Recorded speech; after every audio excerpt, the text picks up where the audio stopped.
বলতে এসেছি ভারতকে এড়িয়ে চীন, বাংলাদেশ, পাকিস্তানের নতুন প্ল্যাটফর্ম বাংলাদেশকে কোন পথে নিয়ে যাবে, এই প্রসঙ্গটি নিয়ে আপনাদের সামনে কথা বলতে এসেছি।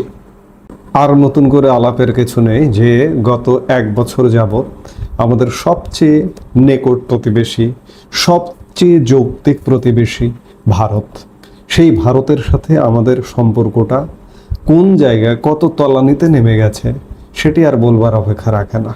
কূটনৈতিক সম্পর্কের নানা জায়গায় আঘাত এনেছে।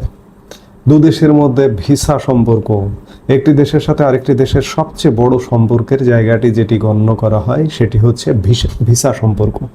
সেই ভিসা সম্পর্ক এক প্রকার আমাদের সাথে ভারতের বন্ধ।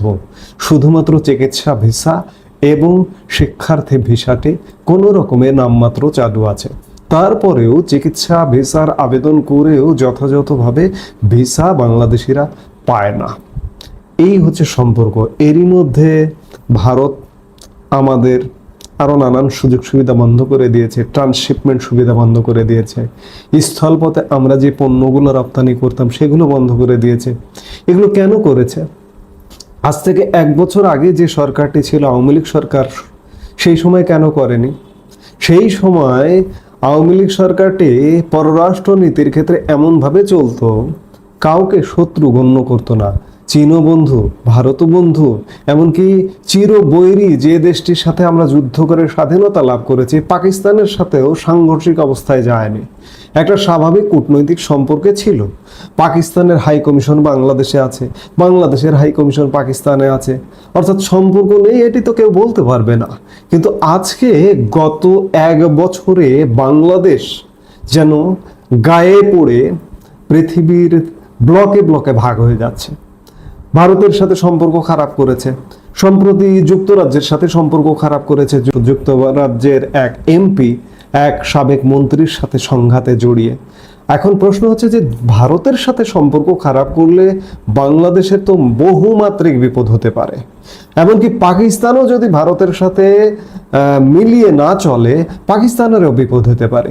সেই জায়গায় এমন যখন প্রেক্ষাপট এবং আরও উদ্বেগের বিষয়, আমাদের এই অঞ্চল বিশেষ করে মধ্যপ্রাচ্য থেকে দক্ষিণ পূর্ব এশিয়া, এই মুহূর্তে মধ্যপ্রাচ্য একটা সংকটের মধ্যে। ইরান, ইসরায়েল, মার্কিন যুক্তরাষ্ট্র ত্রিদেশীয় যুদ্ধে লিপ্ত। ঠিক এই যুদ্ধে লিপ্ত যখন, নানা রকম বৈশ্বিক সংকট যখন, তখন বাংলাদেশ আরেকটি নতুন জোটে, নতুন একটি প্ল্যাটফর্মে যুক্ত হয়ে বাংলাদেশ নিজেদের জন্য আর এক বিপদ ডেকে আনলো। প্রথমবার ত্রিপাক্ষিক বৈঠকে বসলো চীন, পাকিস্তান, বাংলাদেশ। এটিকে ভারত খুব স্বাভাবিকভাবে দেখছে না। জানা গিয়েছে ব্যবসা, বিনিয়োগ, স্বাস্থ্য, জল সম্পদ সহ নানা খাতে সহযোগিতা বাড়াতে বাংলাদেশ ও পাকিস্তানকে নিয়ে নতুন ত্রিপক্ষীয় জোট করেছে চীন। ইউনান প্রদেশের রাজধানী কুনমিংয়ে গত বৃহস্পতিবার এই জোটের প্রথম আলোচনা হয়। যোগ দেন 3 দেশের বিদেশ সচিব। গত শুক্রবার এ নিয়ে বেজিং ও ইসলামাবাদ যৌথভাবে বিবৃতি দেয়। যদিও বাংলাদেশের এ ধরনের কোনো বিবৃতি এখনো পর্যন্ত চোখে পড়েনি। সেই বিবৃতিতে জানানো হয়েছে চীন, পাকিস্তান ও বাংলাদেশ একাধিক ক্ষেত্রে ত্রিপাক্ষিক সহযোগিতা এগিয়ে নিতে সম্মত হয়েছে। এই জোট কোনো তৃতীয় পক্ষের বিরুদ্ধে পরিচালিত নয়। এছাড়া সূত্রের খবর, 3 দেশের বৈঠকের ফাঁকে চীনের উপবিদেশ মন্ত্রী সান ওয়েইডং আলাদাভাবে বাংলাদেশের অন্তর্বর্তীকালীন বিদেশ সচিব অর্থাৎ ভারপ্রাপ্ত যে বিদেশ সচিব রুহুল আলম সিদ্দিকী ও পাকিস্তানের অতিরিক্ত সচিব ইমরান আহমেদ সিদ্দিকীর সঙ্গে বৈঠক করেন। শুক্রবার আলাদা করে একটি বিবৃতি দেয় চীনের বিদেশ মন্ত্রক। সেখানে বলা হয়েছে বাংলাদেশ এবং পাকিস্তান উভয়ে চীনের ভালো প্রতিবেশী ও বন্ধু। তাই চীন, পাকিস্তান এবং বাংলাদেশের পারস্পরিক সহযোগিতায় 3টি দেশের মানুষের সাধারণ স্বার্থে বিশেষ গুরুত্বপূর্ণ। এই ত্রিপাক্ষিক সম্পর্ক 3 দেশের মানুষের জন্যই শান্তি, স্থিতিশীলতা, উন্নয়ন ও সমৃদ্ধি নিয়ে আসবে। আগামী দিনে এই আলোচনা আরও বহুদূর এগিয়ে নিয়ে যাওয়া হবে। আর 3 দেশের এই আঁতাতেই এক প্রকার উদ্বিগ্ন দিল্লি। গত মার্চে চীন সফরে গিয়েছিলেন বাংলাদেশের প্রধান উপদেষ্টা ডক্টর মোহাম্মদ ইউনূস। সেখানে গিয়ে তিনি বলেন, ভারতের পূর্ব প্রান্তের 7টি রাজ্য, যাদের 7 সিস্টার্স বলা হয়, ওই বিরাট অঞ্চল কিন্তু পাহাড় আর স্থলভাগে ঘেরা। সমুদ্রপথে যোগাযোগ করার উপায়ও নেই তাদের। বাংলাদেশই হলো সমুদ্রপথের রাজা, তাই ওই এলাকায় চীনা অর্থনীতির বিস্তার ঘটতেই পারে। এই মন্তব্যের ইঙ্গিত অত্যন্ত স্পষ্ট যে ভারতের 7 রাজ্য বা 7 সিস্টার্সকে ভেঙে ফেলতে চায় বাংলাদেশ। এই একই ইচ্ছা চীনের, যদিও সেই চৈনিক চাল বারবার ব্যর্থ হয়েছে। অন্যদিকে পাকিস্তানও এখন নতুন বাংলাদেশকে কাছে টানতে মরিয়া, যাতে ঢাকার সঙ্গে হাত মিলিয়ে ভারত বিরোধী শক্তিগুলোকে আরো তাতিয়ে দেওয়া যায়। এটি হচ্ছে সংবাদ মাধ্যমের খবর। এখন ঘটনা হচ্ছে যে ভারতের এক পাশে পূর্ব পাশে বাংলাদেশ, পশ্চিম পাশে পাকিস্তান। চীন বাংলাদেশ এবং পাকিস্তানকে নিয়ে খেলতে চাইছে। আরেক বড় খেলোয়াড় পাকিস্তান বাংলাদেশের সাথে এক প্রকার প্রতিপক্ষ। পাকিস্তানের সাথে যুদ্ধ করেই বাংলাদেশ স্বাধীনতা মুক্তিযুদ্ধে বিজয়ী হয়ে একটি স্বাধীন বাংলাদেশের জন্ম হয়েছিল। অত্যন্ত পরিতাপের বিষয়, অত্যন্ত দুঃখের বিষয়, এই মুহূর্তে বাংলাদেশের রাষ্ট্রীয় ক্ষমতায় যারা আসীন তারা সেই গোষ্ঠী যারা বাংলাদেশের স্বাধীনতা চায়নি, মুক্তিযুদ্ধ চায়নি, তারাই এখন এই মুহূর্তে বাংলাদেশের ক্ষমতায় আসীন। আর এই সুযোগটাকেই পাকিস্তান কাজে লাগাতে চাইছে। পাকিস্তান বরাবরই ভারতের সাথে একটা বৈরী সম্পর্ক রেখে চলে। এখন আমি এর আগে একটি ভিডিওতে বলেছিলাম যে পাকিস্তানের লেজ কাটা, বাংলাদেশের লেজটিও সুযোগ পেয়ে পাকিস্তান কাটতে চাইছে। এর সাথে যোগ দিয়েছে চীন, এবং এই যে যোগ দেওয়া চীন, পাকিস্তান, বাংলাদেশ ত্রিদেশীয় যদি একটি প্ল্যাটফর্ম হয়, আনুষ্ঠানিক হোক আর অনানুষ্ঠানিকই হোক না কেন, ভারত এটিকে কোনোভাবেই ভালোভাবে দেখবে না। কারণ মাথায় রাখতে হবে, মনে রাখতে হবে, ভারত শুধুমাত্র এই অঞ্চলেরই একটা গুরুত্বপূর্ণ রাষ্ট্র নয়। ভারত এই মুহূর্তে পৃথিবীরই গুরুত্বপূর্ণ রাষ্ট্র। পৃথিবীর অর্থনীতির 5ম বৃহত্তম অর্থনীতির দেশ হচ্ছে ভারত। সামরিক শক্তিতে আপনারা জানেন, এগুলো বারবার আমরা বলি, বিভিন্ন ভিডিওতে আলাপ প্রসঙ্গে বলি।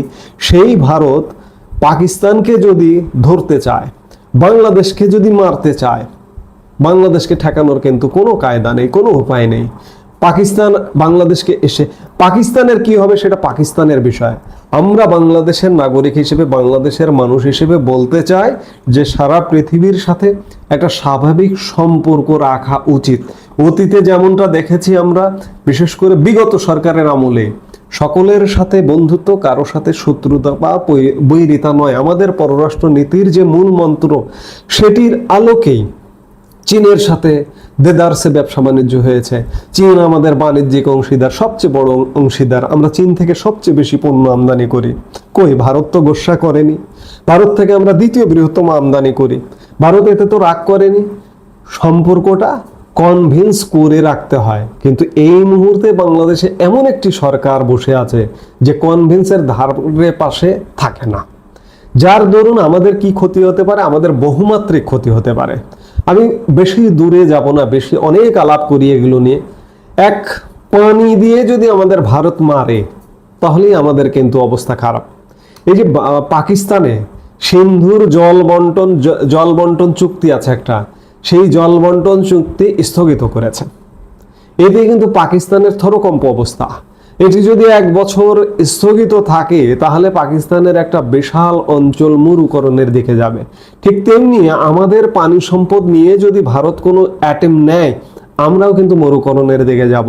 এই যে বারবার বিভিন্ন ভিডিওতে বলেছি যে আমাদের একটি 30 বছর মেয়াদী গঙ্গা চুক্তি ছিল বা এই মুহূর্তে পর্যন্ত আছে। 2026 সালে এটি শেষ হয়ে যাচ্ছে। 96 সালে আওয়ামী লীগ সরকার ভারতের সাথে চুক্তি করেছিল। এই চুক্তির সময় এসে গেছে। এই চুক্তি নিয়ে কিন্তু 2 দেশের মধ্যে কদিন আগে শোনা গিয়েছিল যে আলাপ আলোচনা হচ্ছে, কিন্তু সেই আলাপ আলোচনা বন্ধ। ভারত বাংলাদেশের সাথে এই চুক্তি করবে না। ভারত বাংলাদেশের মানুষকে চিকিৎসা দেবে না। ভারত বাংলাদেশের মানুষকে পণ্য সেবা দেবে না। কোথায় যাবেন? মহা বিপদ। আমরা একটা বিপদের মধ্য দিয়েই যাচ্ছি। আজকে নতুন করে চীন, পাকিস্তান বাংলাদেশ যদি নতুন প্ল্যাটফর্ম গঠন করে, ভারত কিন্তু এটাকে ভালোভাবে দেখবে না এবং ছেড়েও দেবে না। বাংলাদেশ ক্রমেই যেন পররাষ্ট্র নীতির ক্ষেত্রে একটা ভয়ঙ্কর বিপদের দিকে ঢুকছে।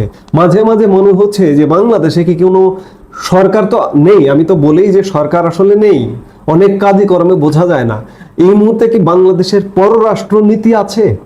এটিও কিন্তু বোঝা যায় না যে পররাষ্ট্রনীতি আসলে আছে কিনা। পররাষ্ট্রনীতির ক্ষেত্রে আমরা একটা ভয়ঙ্কর উল্টো পথে হাঁটছি। এই উল্টো পথে হাঁটা বন্ধ করতে হবে, বাংলাদেশের মানুষকে বাঁচানোর সাথেই বন্ধ করতে হবে।